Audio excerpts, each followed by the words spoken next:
Tommy Webb was 9 years old and did not understand why his father's spaceship was so boring.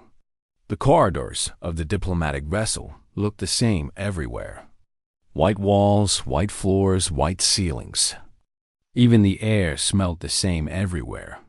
He had been walking behind his mother, Dr. Sarah Webb, for what felt like hours as she moved through the ship talking to people about trade agreements and something called cultural exchange protocols. Captain Marcus Webb was somewhere else on the ship, doing captain things. Tommy did not care about captain things. He cared about being bored. The diplomatic sector of the Galactic Council Station was different from the ship. It had colors. Blues and greens and yellows covered the walls, and the floor had patterns that made Tommy's eyes move in strange ways. Aliens of all sizes and shapes moved through the halls. Some had too many arms. Some did not have arms at all. Some floated. Some crawled. Tommy tried not to stare, but it was hard that his father had told him before they arrived, "Do not touch anything. Do not wander away. Do not cause problems." Tommy's father always said things like that. It was boring, but Tommy had agreed. He was a good son. He did what his father said, but then he saw the crystal dot. It was not supposed to be there. It sat on a small platform near the entrance to one of the council chambers. It was beautiful. It caught light and threw it in all directions, making rainbows dance across the walls. Tommy had never seen anything so beautiful in his life. He did not think it was important. It looked like a decoration. Decorations were for looking at and touching. That was what decorations were for. He did not touch it hard. It was just a light touch, really. Like poking something to see if it was real, it fell, it did not break. Instead, it rolled across the floor and hit a small wall made of metal. The metal wall made a sound like a bell. A very loud bell. A very loud bell that probably meant something important. Tommy thought. Probably meant something bad. Tommy realized a moment later. People stopped moving. Everyone in the corridor turned and looked at Tommy. He was standing alone next to the empty platform. The crystal was rolling near his feet. He had a strong feeling that this was very, very bad that an alien stepped forward. It had 4 arms and skin that was blue like deep water. Its eyes were black from corner to corner, with no white parts at all. The alien's mouth was very large and had too many teeth. Tommy's mother often said that some aliens were just built that way, and it did not mean they were mean. Tommy was not certain he believed this right now. "Young human," the alien said. Its voice was deep and made Tommy feel cold. "You have damaged property of the Galactic Council. This is a serious violation of station protocols." Tommy could hear his heart beating in his ears. "I did not mean to. I was just looking at it." "Intent is irrelevant," another alien said. This one was even taller and had skin that looked like stone. "The damage is done. You must come with me for processing." "Processing?" Tommy's mother had appeared. Her face had turned white. "He is a child. He made a simple accident. The crystal is not even damaged. I can see it right there. The seal has been broken," the first alien said. The crystal was placed under a protective field. The young human broke the field when he touched the object. "This triggers an automatic report. Procedures must be followed." More aliens came. They did not grab Tommy roughly, but they did not ask permission to take him either. They simply moved him away. His mother tried to follow, but other aliens blocked her path. She was saying words, angry words, but her angry words did not matter. Tommy's angry mother did not matter to the aliens. Nothing that his mother said made them stop Dot. This was the moment when Tommy understood that his father was right. His father was always right about important things. Do not cause problems. Tommy had caused a problem. Captain Marcus Webb was in a meeting about trade routes when the message came through. His second officer, Lieutenant James Riley, brought him the news. Riley's face was wrong. It was the face Riley made when something was very bad, and he did not want to tell the deli captain about it. Marcus stood immediately. What happened? Your son, sir. He damaged council property at the diplomatic station. They are taking him into custody for processing. Marcus did not remember moving, but suddenly he was in his office accessing the security feeds. He saw Tommy, his small son. They had him and they were taking him somewhere. In the footage, Tommy looked so small, so young, so afraid. Marcus had never seen his son look afraid like that. He called Dr. Sarah Webb. She was crying. They will not let me follow him. They say procedures must be followed. The crystal is fine, Marcus. It is not even cracked. It is just sitting on the floor. He barely touched it. Marcus could hear the fear in her voice, the kind of fear that mothers have. He could also hear something else, helplessness. His wife was one of Earth's best diplomats, and she was helpless.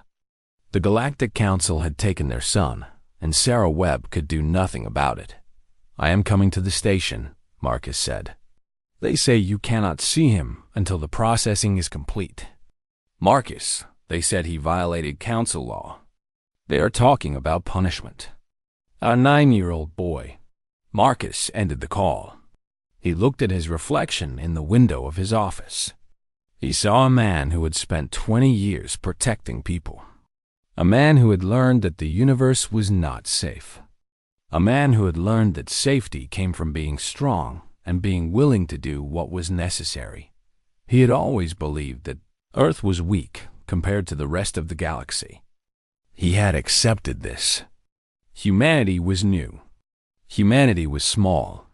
Humanity was junior members at the council table, grateful to be allowed in the room. But they had taken his son. Marcus understood in that moment that something had changed inside him. Something important had shifted. The Galactic Council had made a mistake. They had tested the patience of a human father. They had learned what they could take from humanity. Now they would learn what humanity could take back. He called Admiral Victoria Chun on Earth. When she answered, Marcus spoke clearly and without emotion. They arrested my son for touching a piece of decoration. They say it violated council law. They will not let us see him. There was a long silence. Then Admiral Chun spoke. What are your orders, Captain? That was the moment when everything changed.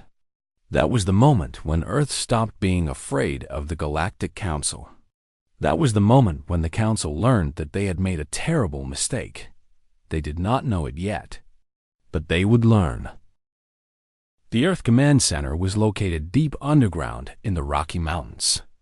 It was the safest place on the planet. Thick walls of stone and steel surrounded the servers and communication systems that kept humanity connected across space. Admiral Victoria Chun stood in front of the main screen, watching the reports come in from the council station. Governor James Hoffman arrived 30 minutes after the first alert. He was the head of Earth's government delegation and the man responsible for managing humanity's relationship with the Galactic Council. He looked older than he had that morning. News of the arrest had aged him. How bad is it? Hoffman asked. Very bad, Admiral Chun said. A child was arrested for accidentally touching an object. The council has placed him in detention for protocol violations. They are not allowing family visits. They are talking about punishment procedures. It is a child, Hoffman said. The words sounded broken. What procedure do they apply to a child who made an accident? No one answered. They all knew the answer. The Galactic Council did not have mercy. The Council had rules. Rules applied to everyone. A child meant nothing to the Council. Only rules meant something. Colonel Kevin Hayes entered the room. He commanded the Special Operations Division of Earth's military. He was a small man with gray hair and hard eyes. He had spent his entire career preparing for threats that Earth might face in space. He had built teams of soldiers who understood that war in space was different from war on Earth. Distance meant time. Time meant planning. Planning meant survival.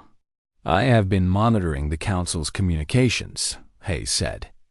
"They are not taking this seriously. Some of the Council members are calling it a test. They believe humanity will back down." "A test?" Hoffman's voice rose. "They are testing us by holding a child?" "They are testing us because they believe we are weak," Hayes said. The words were hard and true. Junior species trying to find their place. They think we will accept any humiliation rather than risk our Council membership. Admiral Chun nodded. She understood what Hayes was saying. The Council did not see humanity as equals. They saw prey that could be controlled through fear and superior technology. They had decided to prove this by taking a human child and forcing Earth to accept it. What happens if we do not accept it? Hoffman asked. Hayes did not look away from the screen. Then we show them what happens when you take something from humans. We show them what a Deathworld species does when you threaten its young. The words were quiet, but they were loud in the silence that followed them. No one argued. No one said it was too dangerous or too extreme.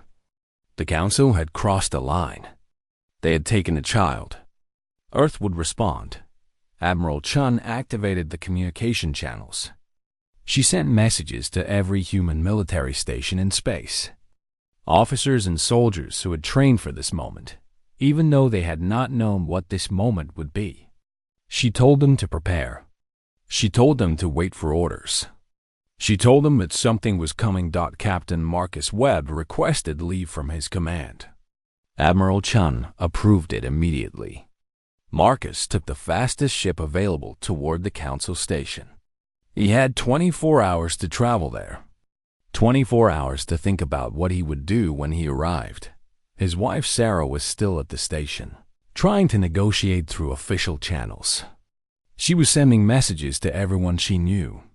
She was demanding meetings with Council administrators.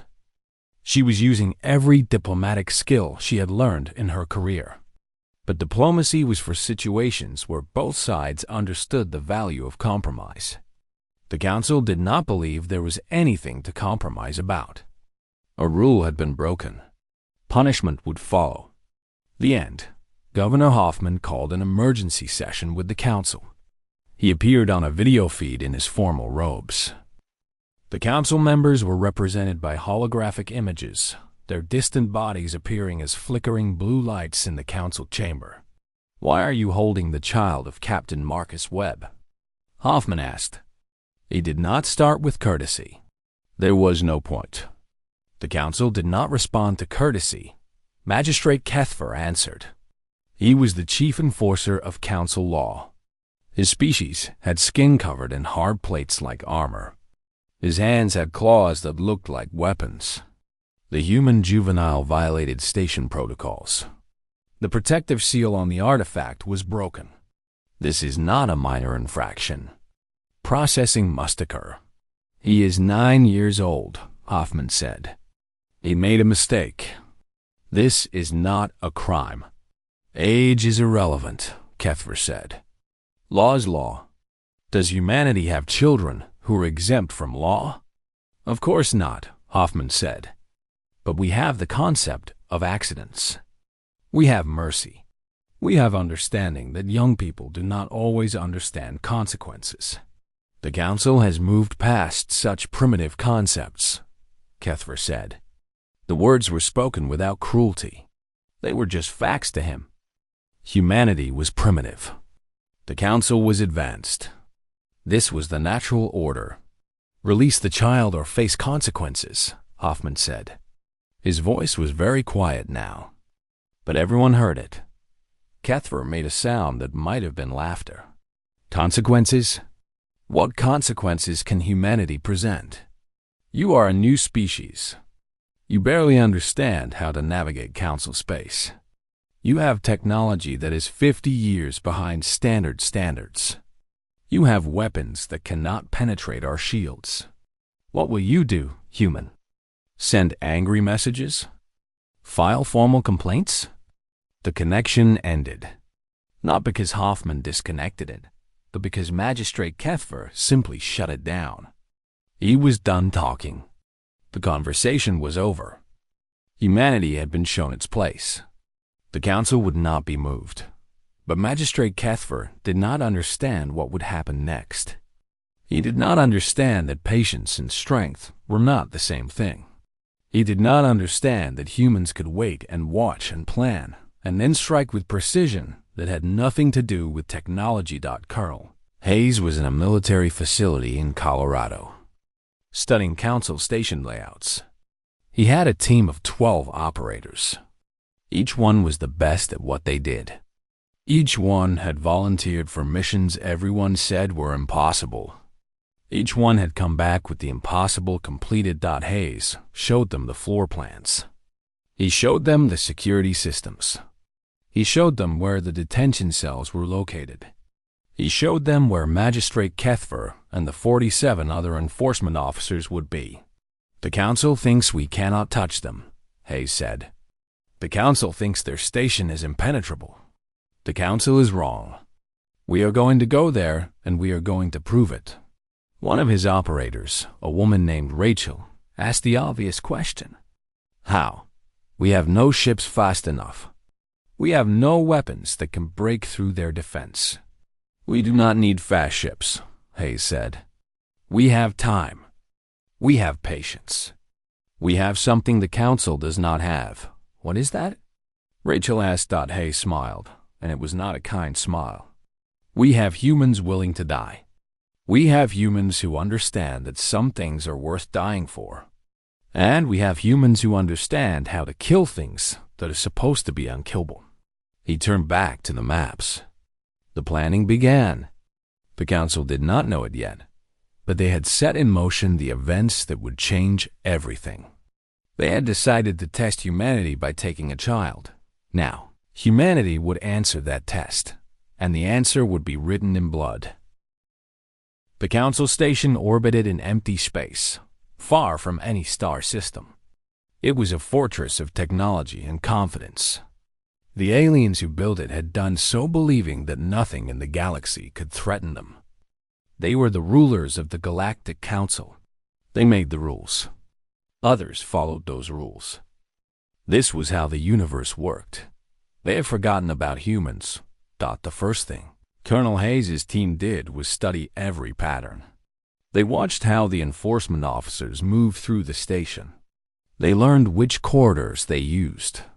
They learned when the shift changes happened. They learned everything that could be learned from observation. This took 3 weeks. The council did not even notice the human surveillance probes. They were too small, too old, too primitive to be detected by their advanced sensors. But humans had sent them anyway.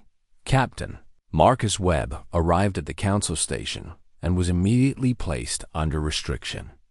He was not allowed to see his son. He was not allowed to visit the detention cells. He was told to wait while the council processed the case. Processing could take weeks. Processing could take months.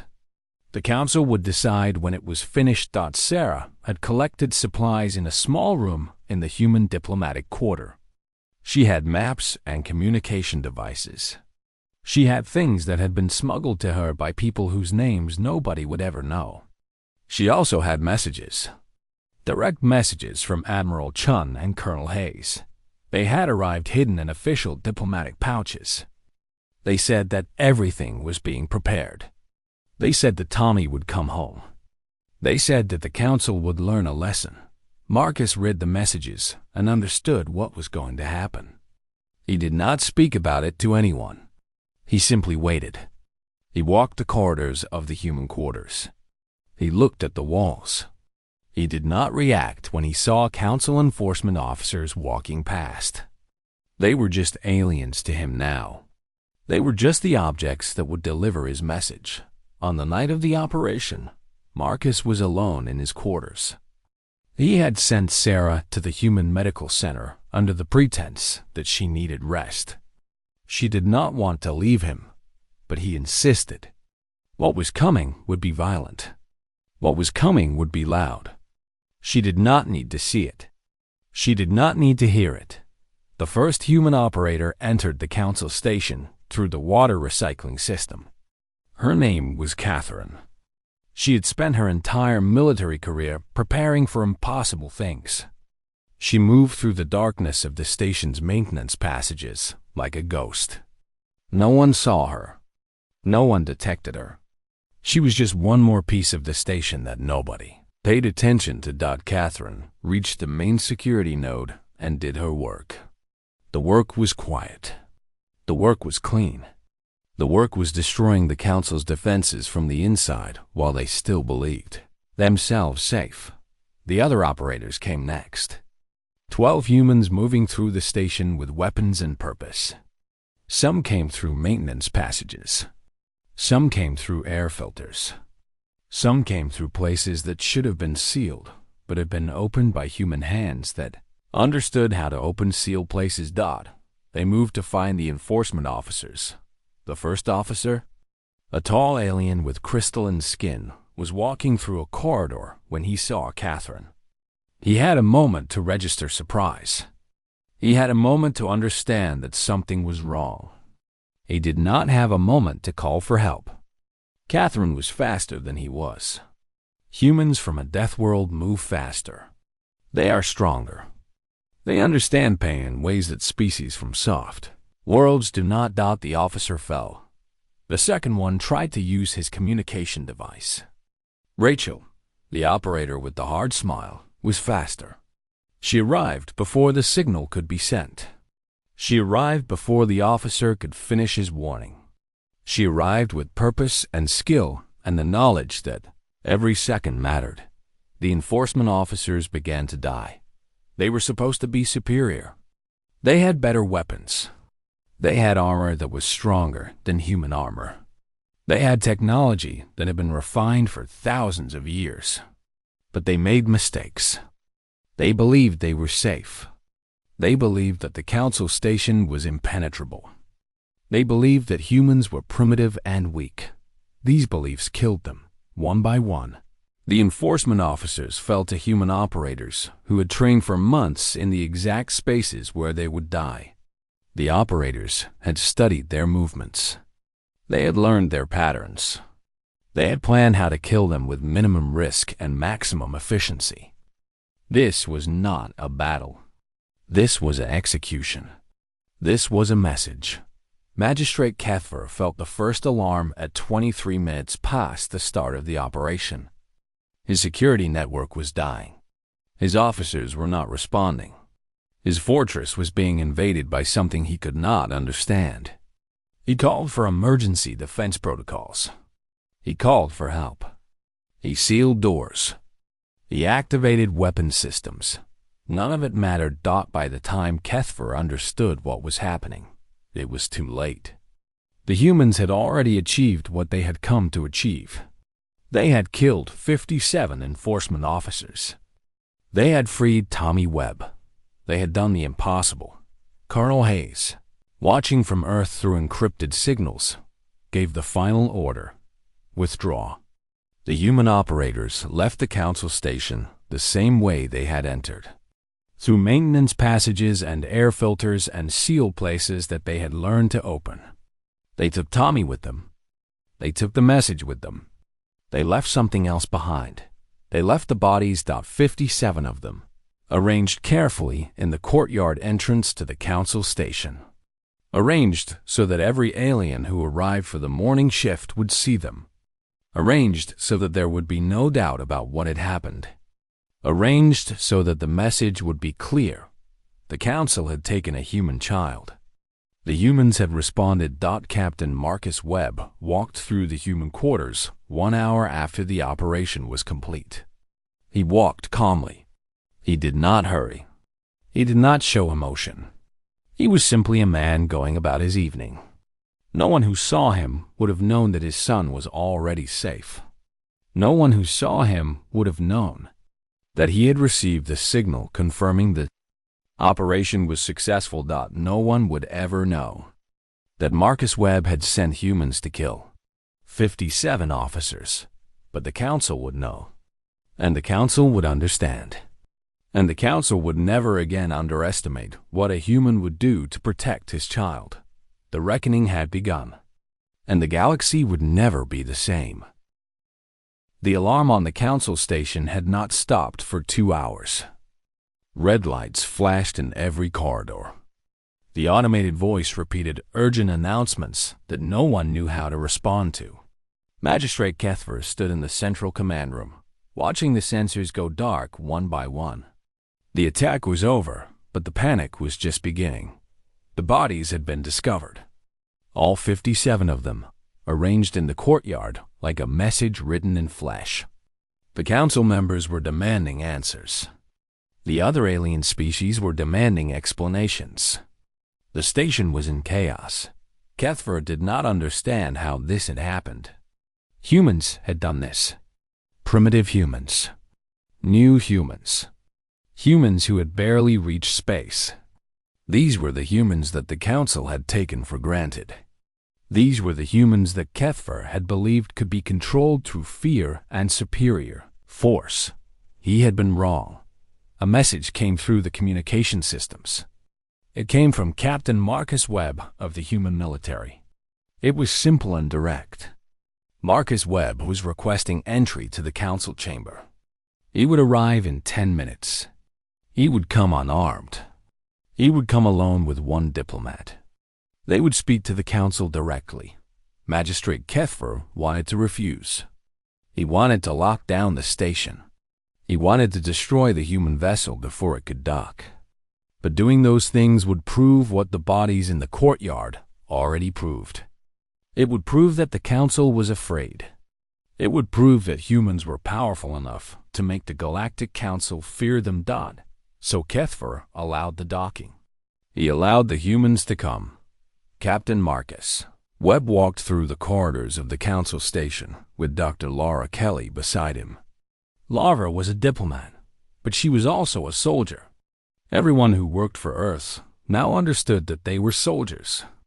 Everyone understood that humanity was at war with the idea that they could be dismissed.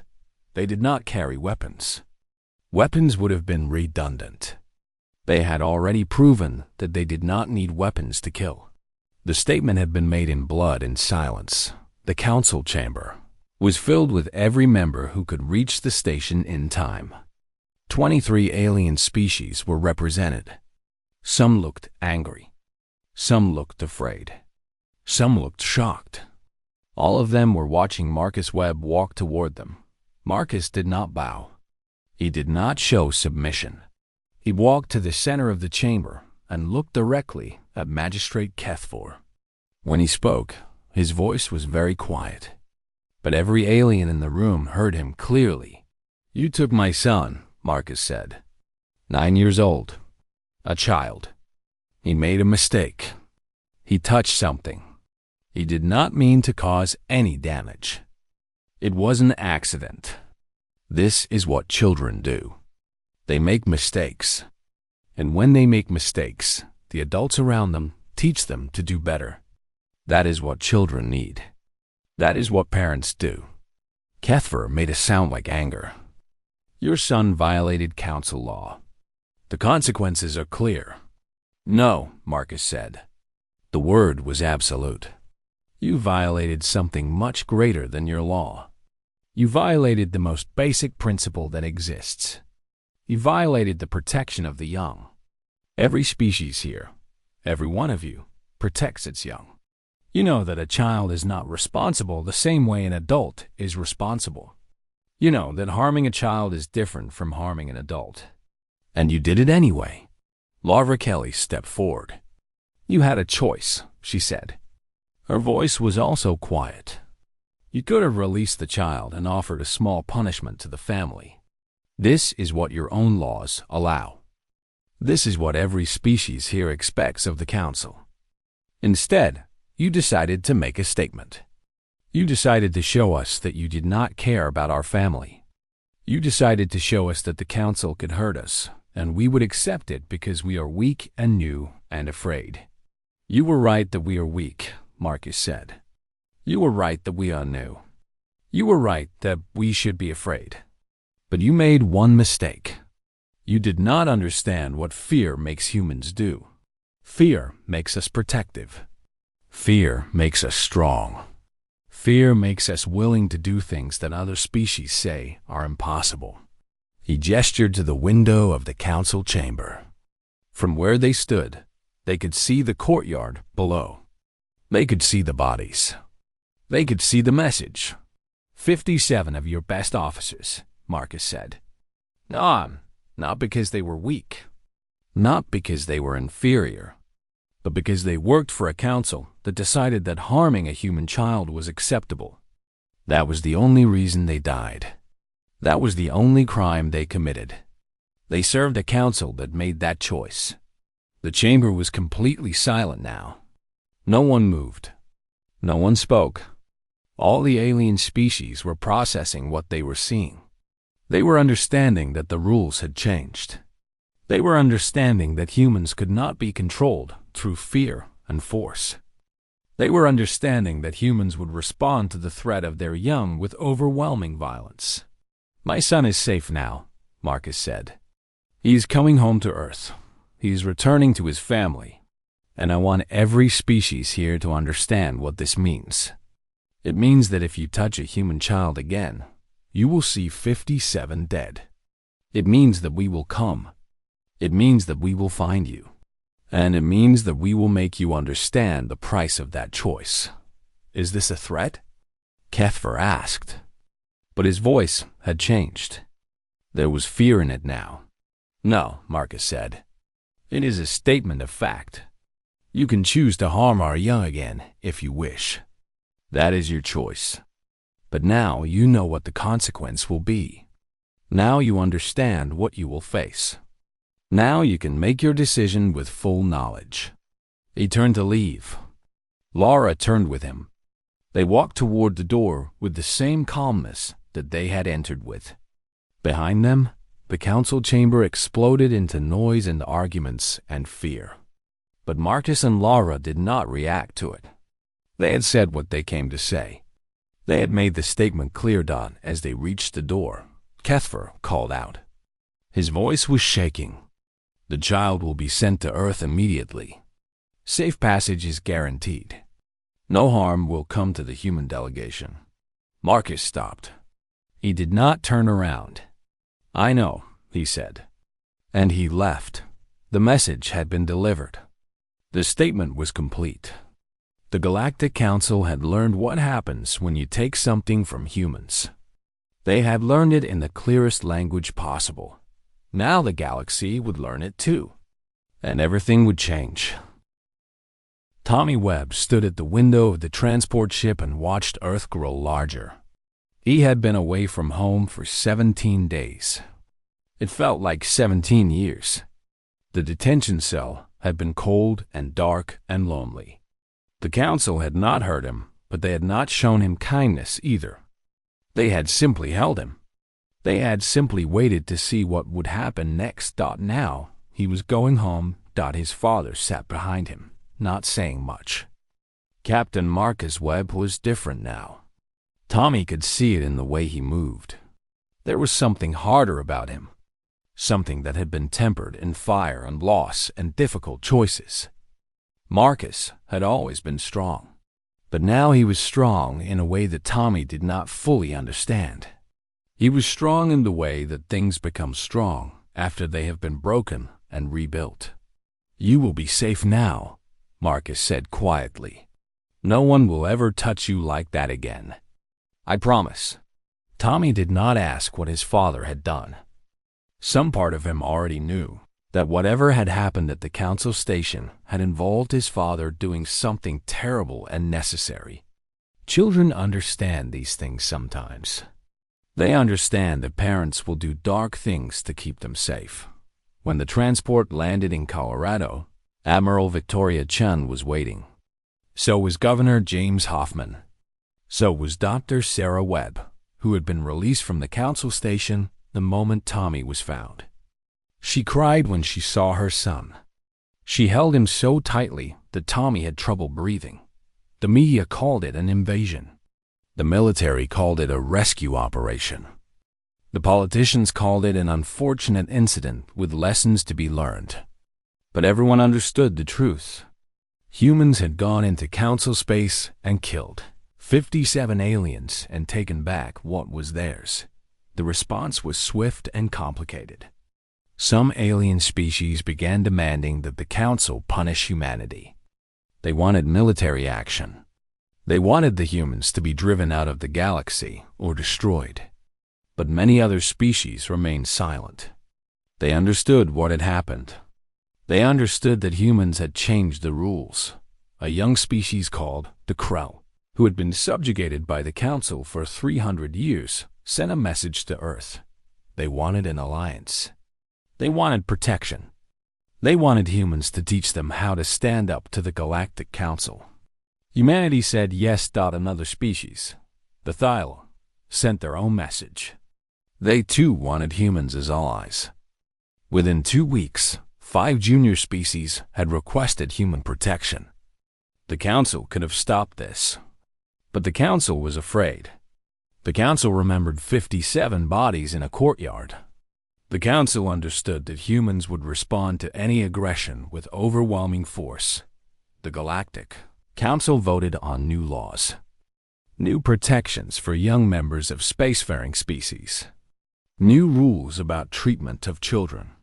New standards for mercy and understanding. The laws were written and enforced with a new seriousness, because everyone understood that breaking these laws would result in human intervention.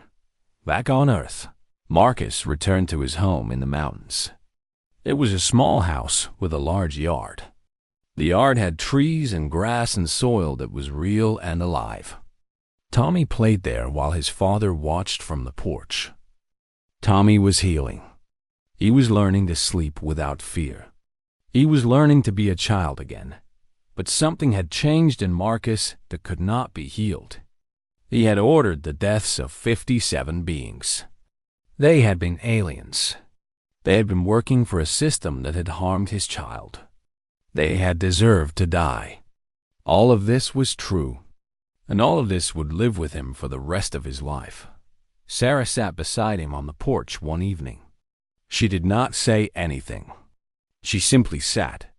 This was what marriage meant sometimes. Not speaking, just being present with the weight that had to be carried. "Do you regret it?" she asked finally. "No," Marcus said. And he meant it. He did not regret it.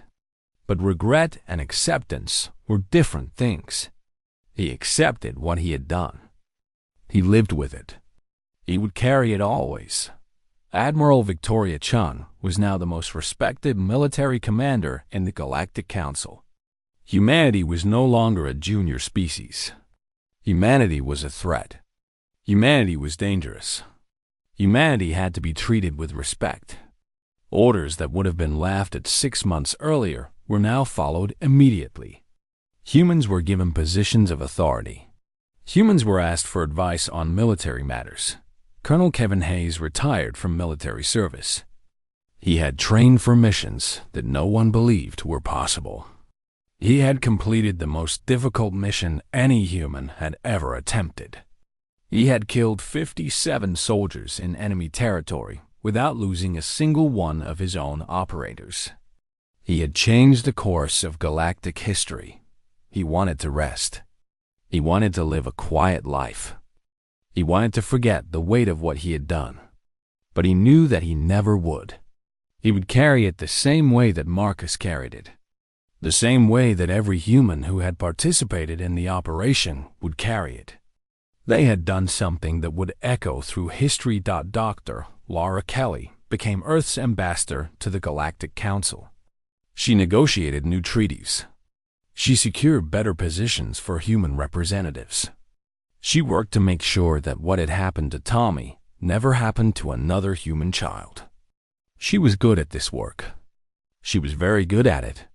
But she never forgot that her negotiating position was built on the foundation of dead aliens. 5 years passed. Tommy grew older. He did not talk about his time in detention. He did not need to. He understood what his father had done. He understood that his father had killed for him. This knowledge would stay with him his entire life. It would shape how he understood love. It would shape how he understood the cost of safety. When Tommy was 14 years old, he asked his father about it directly. "Did you kill people to save me?" Marcus looked at his son for a long moment. "Yes," he said. "Was it worth it?" Marcus thought about the question. It was important. It deserved an honest answer. "I would kill 1,000 times more to protect you." So yes, it was worth it. But that does not mean it was good. It just means it was necessary. Tommy nodded. He understood. The galaxy had learned a lesson. Junior species learned it quickly. The Krell learned it. The Thalo learned it. The message spread from species to species. If you harm a human child, humans will come for you. Humans will walk into enemy territory and kill you. Humans will destroy you and your allies. Humans will not stop. Humans will not forgive. Humans will not forget. This made humans enemies in some circles. But it made humans safe. It made human children safe. It made the galaxy understand that while humans were new and small and relatively weak in technological terms, humans were strong in the way that mattered. Humans would die. Humans would kill. Humans would sacrifice everything to protect their young. This was the rule of Deathworlders. This was the law of species that had evolved on planets that wanted to kill them. This was what the Galactic Council had forgotten when they took Tommy Webb. And now, the entire galaxy would remember it.